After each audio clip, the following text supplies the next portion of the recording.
పేరు Siva Prasanth, PDS Bhadrachalam division కార్యదర్శిని. ఈరోజు మారుతి కాలేజీలో ఒక విద్యార్థిని చనిపోవడం చాలా బాధాకరమైన విషయం. ఆ చనిపోవడం కూడా చాలా అనుమానాస్పదంగా చనిపోవడం జరిగింది.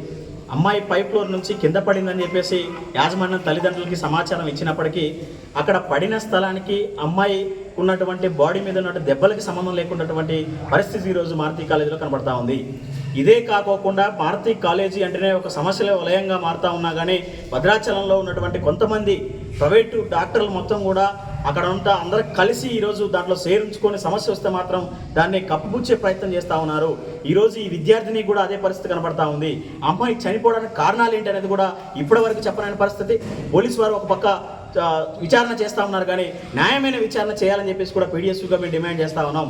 ఎందుకనంటే ఒక విద్యార్థిని ఈరోజు అంత దారుణమైన పరిస్థితిలో ఈ రోజులలో సీసీ కెమెరాలో ఫుటేజ్ని కూడా డిలీట్ చేసే స్థాయికి ఈరోజు మారుతి కాలేజీ ఎదిగిందని చెప్పేసానంటే ఇలా అధికారుల యొక్క తప్పిదం వల్ల ఇదంతా జరుగుతూ ఉందనేది ఖచ్చితంగా ఈ సంఘటనతో తెలియాలి.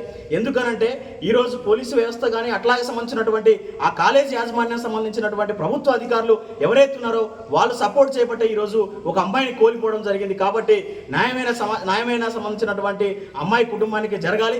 దాంతోపాటు ఈరోజు చనిపోవడానికి కారణమైనటువంటి ఎవరైతే వ్యక్తులు ఉన్నారో వాటి మీద అందరి మీద కఠినమైన చర్యలు తీసుకోవాలి.